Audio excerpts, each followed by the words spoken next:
Seja muito bem-vindo à Saúde e Bem-Estar com Marcelo Menino, mais outro programa inédito e vamos falar sobre ansiedade. Será que hoje, no século XXI, com um trânsito cada vez mais intenso, comidas e aplicativos na palma da mão e ao mesmo tempo tanto hiperestímulos, será que a gente consegue lidar com a ansiedade? E será que ela é boa ou ela é ruim? Nada melhor do que conversar com pessoas especialistas que realmente sabem o que vão falar. Ela é médica psiquiatra e vai conversar com a gente aqui nesse bate-papo muito legal. Seja muito bem-vinda, Lilian Félix. Muito obrigada. Obrigada pelo convite, Marcelo.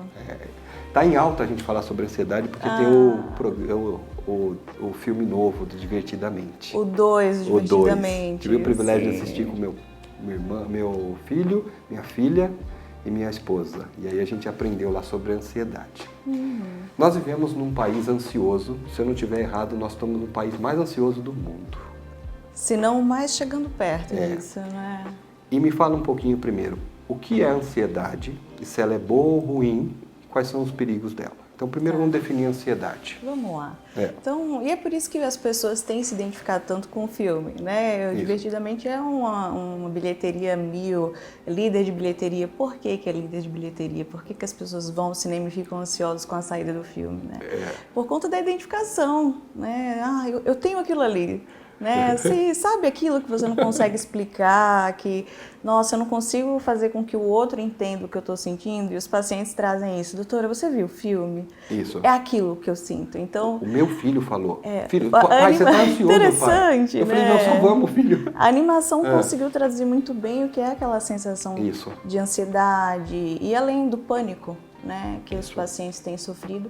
E, de fato, é uma epidemia de ansiedade. Então, o que é essa ansiedade que tanto se fala, né? Isso. É uma sensação. A ansiedade em si é uma emoção, como no filme, que a gente viu que tem várias. Então, a ansiedade é uma sensação de medo, né, de uma preocupação por antecipação, digamos assim. E isso não é de fato ruim, é uma emoção como qualquer outra, como a tristeza, a raiva, a alegria, que nos impulsiona de alguma forma, né? Sim. Se a gente faz uma entrevista, fica ansioso, vai fazer uma prova, fica ansioso. A questão é, quando que a ansiedade já não é normal? Isso. E vira uma doença, né? E aí é quando esse sentimento ele está sustentado, né? Ele não é mais em situações eventuais, pontuais, ele está acontecendo o tempo todo. E a pessoa está no estado de alerta, ela está cansada, e ela está com prejuízo do foco, da atenção, né? Com aquela sensação de catástrofe. Está tudo dando errado, se alguém liga é um problema, é um acidente, é um filho doente, é alguma notícia ruim, né? Então, a ansiedade é isso e as pessoas dizem, não, qual que é a hora, né, que eu procuro para ver como tratar isso? Isso. A hora que está tendo prejuízo funcional, que aquela sensação, ela está sendo tão desgastante, tão difícil de lidar, que atrapalha sua funcionalidade, atrapalha o trabalho, atrapalha as relações com a família, com os amigos, atrapalha o sono. Sim. Né? Então, é hora de buscar ajuda para entender se aquele momento é um momento específico de intervir mesmo. Entendi. Então ela tem um papel positivo, ou só negativo? Ela tem um papel positivo, a ansiedade? Sim, a ansiedade é uma resposta normal, né, do nosso organismo. A nossa ansiedade faz com que a gente faça alerta de sistemas do sistema nervoso central para a liberação de substâncias que nos deixam no estado de alerta. É o tal do pessoal aí em casa, viu? Você está em casa, né? Fala lá, não pessoal, é tão ruim assim, é o tal da luta e fuga, né? Então a ansiedade faz com que a gente esteja no estado de alerta e se prepare para perigos, né? O que seria do ser humano se ele não se preparasse para perigos? Exatamente. A gente não ia evoluir, concorda? A gente não ia conseguir sobressair em cima de predadores naturais. Exatamente. Né? Então a ansiedade prepara a gente, né? Sim. E quais são os tipos de ansiedade? Elas são divididas em tipos de ansiedade ou escala? A gente pensa assim, existe os transtornos de ansiedade, tá? Então, a ansiedade não é uma só. Existem vários tipos de transtornos. Desde o transtorno de ansiedade generalizada, que é aquele que essa sensação que eu te falei, né, ela sustenta para vários âmbitos da vida, vários ambientes sociais, não é só para uma situação específica. Então imagina, a pessoa está o dia inteiro no estado sustentado de ansiedade, de preocupação, de medo que aconteça alguma coisa, né? E isso aí gera um consumo muito grande de energia. Então é comum chegar, nossa, eu estou exausto, não consigo Exato. mais, né, levantar, nem raciocinar, nem trabalhar, estou irritado, mexeu com apetite, come mais, come menos, não consegue dormir direito. É um sequestro realmente das outras emoções e aquilo vira um looping. Exato, e é um looping, a pessoa tenta sair daquilo e muitas vezes não consegue, né? Ao redor, os familiares, amigos percebem também, mas daí às vezes a pessoa acha que é só uma fase. E realmente nós temos fases ansiosas da vida. Temos. Né? A questão é o quanto está durando essa fase e que prejuízo ela está tendo na sua vida. Então isso é um transtorno de ansiedade mais generalizado. É diferente, por exemplo, de outro tipo de transtorno ansioso, que são as fobias específicas. A pessoa não é ansiosa o tempo todo, mas ela tem um medo absurdo de entrar no avião. Entendi. No elevador. Sim. Não consigo de jeito nenhum. E aí gera aquele sintoma de pânico. Então a gente trata essas questões. A fobia social, né? A pessoa que não consegue socializar porque tem medo de situações embaraçosas. Vou apresentar um trabalho na faculdade. Isso. Né? Eu vou apresentar aí um trabalho para a empresa que eu trabalho, que eu faço, vou comer em público. Então, situações embaraçosas geram essa ansiedade. Então, esses são os tipos de ansiedade. Tem a agorafobia, pessoas que têm medo de exposição ou a público ou a locais fechados, por medo de não conseguir ser assistida ou resgatada caso passe mal. Né? Então, são tipos de ansiedade e tem o que a gente fala muito hoje do que é o transtorno de pânico. E doutora Lília, você explicou sobre a ansiedade. E quando a ansiedade está muito elevada, ela pode virar um pânico ou não? Ou isso não existe uma relação? A ansiedade elevada já é pânico? É uma boa pergunta, as pessoas têm essa dúvida e receio de que se transforme em pânico, mas não necessariamente uma ansiedade vai se tornar um pânico. Né? Claro que o cérebro que está funcionando ali no transtorno ansioso, ele gera esse automatismo, é como um curto-circuito. Até a gente conseguir intervir isso, precisam de várias medidas. Mas esses transtornos, eles têm diagnósticos separados e diferenciados. Né? E o diagnóstico vai depender da avaliação médica, né, dos critérios que preenchem, não é da cabeça ali. É comum que os pacientes, inclusive, eles compartilhem sintomas. Né? Eu tenho ansiedade e meu vizinho tem e a gente sente a mesma coisa. Ou ele tem TDAH, ou tem depressão, será que eu também tenho?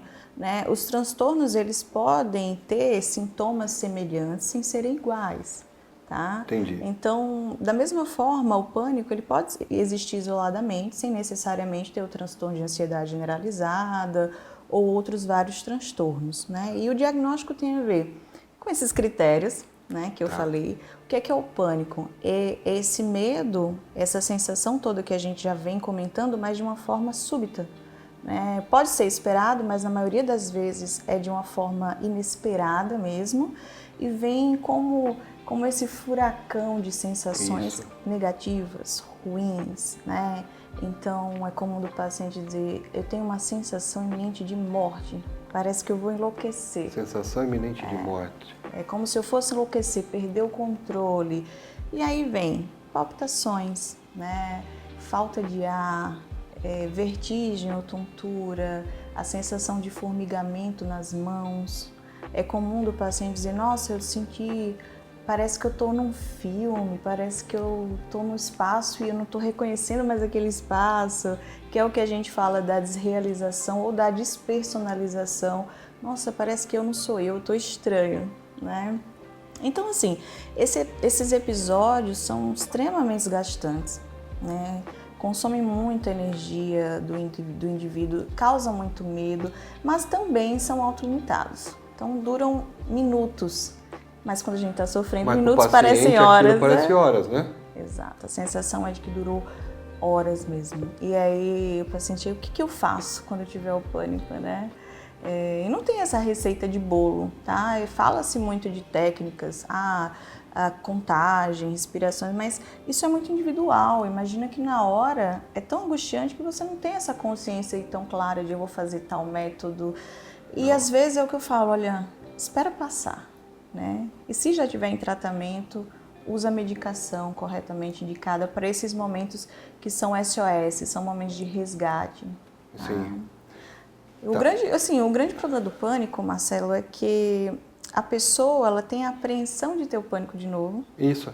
É o pânico do pânico. Isso, ela tem medo de entrar de novo em pânico e ela começa a ter o pânico do pânico, é isso mesmo. Isso. E outro problema maior que é o movimento de esquiva, né? Ela começa a evitar situações com medo de ter o pânico. Aí se encolhe e deixa de viver. Deixa de viver. Mas nós vamos saber daqui a pouco, depois do break, qual que são os tratamentos e como a gente poder dar a volta por cima se você se identificou com esses sintomas. Isso. Beijo pra vocês e aguarde aí, depois do break a gente volta etapa 2. E voltamos com Saúde e Bem-Estar com Marcelo Menino, doutora Lília Félix. Ela é médica psiquiatra e nós estamos falando sobre a ansiedade do século XXI.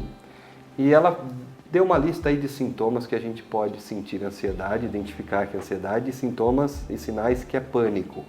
Só que agora nós vamos para a parte prática, doutora, que é como a gente tratar isso, tanto uma ansiedade aguda, né, como um pânico. Como que a gente faz para tratar isso? Vamos lá. Primeiro de tudo, reconhecer. Reconhecer. Né? Reconhecer. Reconhecer. A gente não conserta um problema num carro se a gente não sabe onde é. Né? Então, primeiro passo, até para evitar os transtornos ansiosos, depressivos, qualquer transtorno psíquico, né? É trabalhar o autoconhecimento, né? É saber seus limites, é compreender quais são os padrões que você vem repetindo, limitações de crenças, padrões, comportamentos, né? Então, acho que o primeiro passo é sempre o autoconhecimento, é reconhecer que não está bem, que precisa de ajuda e aceitar, né, essa ajuda.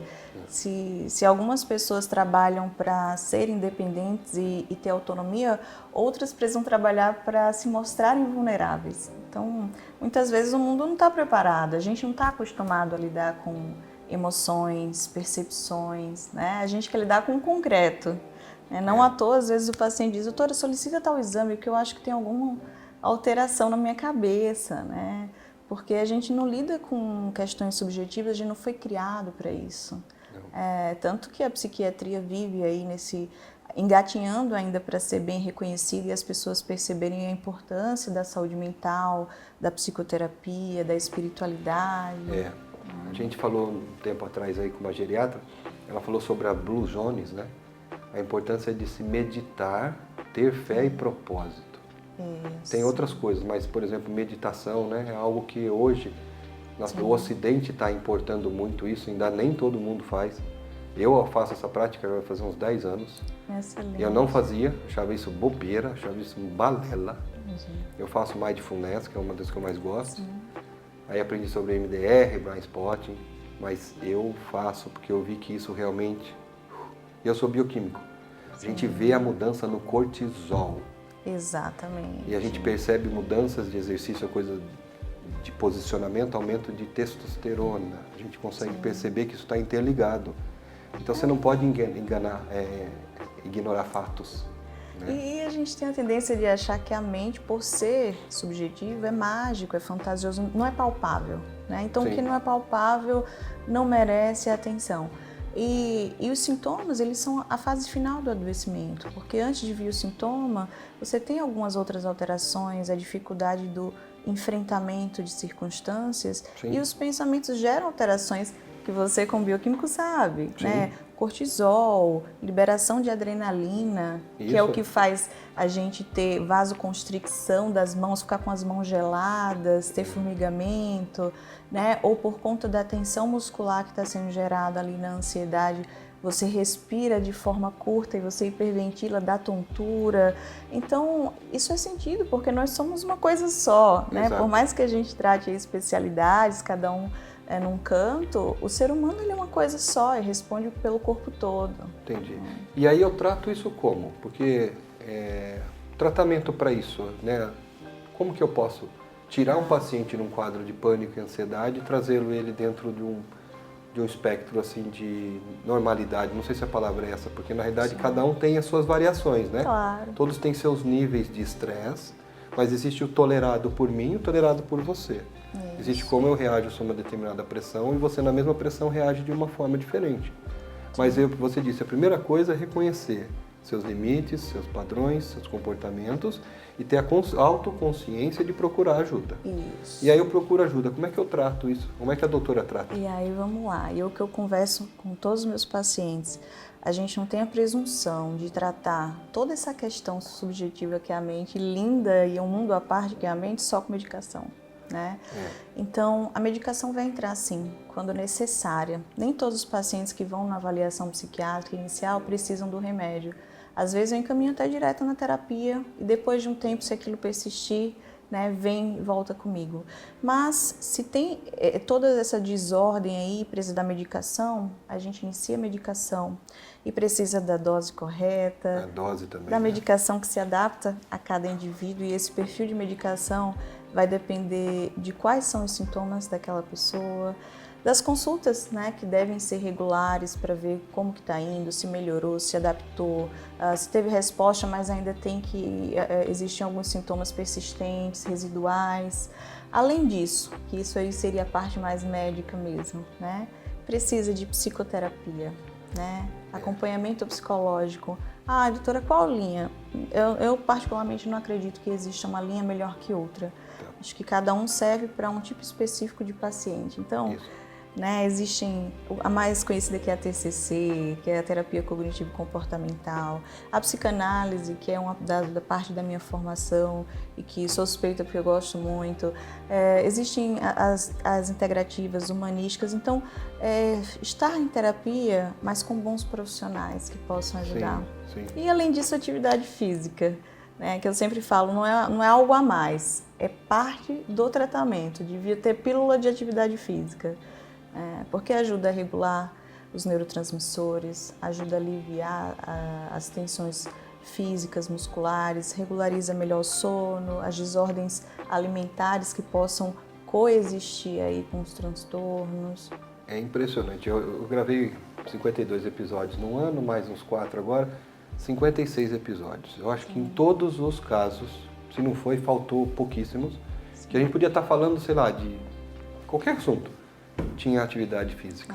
É unânime. É unânime que a questão da atividade física melhorava pressão, melhorava rins, melhorava psique, melhorava... É impressionante como isso é parte Sabe que elementar da melhora. a gente subestima, e eu digo a gente porque somos seres humanos e temos emoções, sensações, né? A gente subestima o que é atividade física, sono regular, higienização do sono, como se fosse algo clichê falado, porque realmente, né, falam sempre. Mas é o que você pode ter mais palpável, de maior controle para lhe beneficiar. Né? Está no meu controle. Né? Exato. Né? Independente do grau de adoecimento que você esteja, né, a gente não controla o outro, ou situações que causam a ansiedade e o adoecimento, a gente não controla, às vezes, alguns sintomas nossos, mas a gente consegue controlar a vontade de tratar, de querer sair daquilo. Sim. Então, isso é um ponto muito importante, que é a vontade de, primeiro, ser ajudado, de seguir uma conduta bem orientada, né? Porque o tratamento, ele não é engessado, ele não é uma coisa impositiva, e não deve ser. Deve ser um acordo, né? Com o médico, com o paciente, que tem que ver... respeitando os limites meus, né, com o paciente, e você vem me ajudando. Exato. Existem pacientes que estão numa condição tão difícil que eles não vão, no momento inicial, conseguir fazer uma atividade física. Né, porque não conseguem sequer sair de casa. Isso, ou da cama. Né? Exato, ou da cama. Ou da então, cama. O importante é ter uma programação, Sim. né? É ir nessa evolução de tratamento. Doutora Lília, você falou 2, 3 vezes a importância da psicologia, que às vezes, muitos casos no meu consultório encaminham para um psicólogo, dependente da linha, mas ele já consegue melhorar. Sim. Que você também tem um pé na psicanálise. Isso. Por que é tão importante para quem tem essa resistência, a importância da psicanálise, da psicologia nessa estrutura que você falou que em muitos casos não há necessidade de medicamento? O que você poderia falar para nós lá de casa, o pessoal de casa? Olha só, vamos lá. Eu sou médica, sou a favor da exatamente. Medicação. Médica psiquiatra. Né? Sou a favor da medicação. E existe essa briga, né? Ah, psicólogo, psiquiatra, não gosta de remédio, eu gosto de terapia. Primeiro eu encaminho, por muitos casos... Isso. Né? Mas por quê? Adoeci, tem um sintoma. Por que eu adoeci? Por quê? Né? Que tipo de pensamento meu, que tipo de criação eu tive, que tipo de experiências eu tive na infância, ou de limitações ou dificuldades em lidar com frustrações. E isso fez com que eu adoecesse. Então, o remédio, ele vai fazer né, com que eu consiga dar um pouco de conforto para aquele paciente que está num sofrimento, e a minha ideia é aliviar o sofrimento, mas permitindo que ele trabalhe o seu entorno, né? E o que é que entorno? São as relações, o ambiente de trabalho, porque muitas vezes o adoecimento vem do ambiente de trabalho, que é insalubre, hostil, né? A medicação faz com que o paciente consiga, inclusive, na terapia, tratar questões, né, que ele não consegue lidar sem a medicação, porque gera muita ansiedade, muitos sentimentos. Então a terapia ela é fundamental. Não existe um tratamento bem feito em saúde mental robusto, né, para quem diz assim, agora eu quero tratar, que seja feito exclusivamente com medicação. Então a terapia, a atividade física, regular essa rotina é essencial, é primordial. Gente, não parece, mas acabou. 2 blocos, voou, um tema tão oportuno, né, doutora Lília? Obrigado pela presença, muito gostoso. Imagina. Você também vai com esse sorriso, desse jeito, abrindo caminhos, né? Os pacientes com certeza devem se sentir amparados, porque não é fácil a gente tocar nas feridas, às vezes, que levou a gente a ter ansiedade. Então, se você tem algum problema de ansiedade ou de pânico, não desacredite de você, procure bons profissionais, procure ajuda. Isso faz parte, existe uma outra vida muito linda quando se tem essa liberdade, né, de se curar disso, dessas amarras aí, né? Sim, eu que agradeço. Obrigado da presença. Um beijo no coração de vocês e por hoje é só. Esse é Saúde e Bem-Estar com Marcelo Menino, doutora Lília Félix.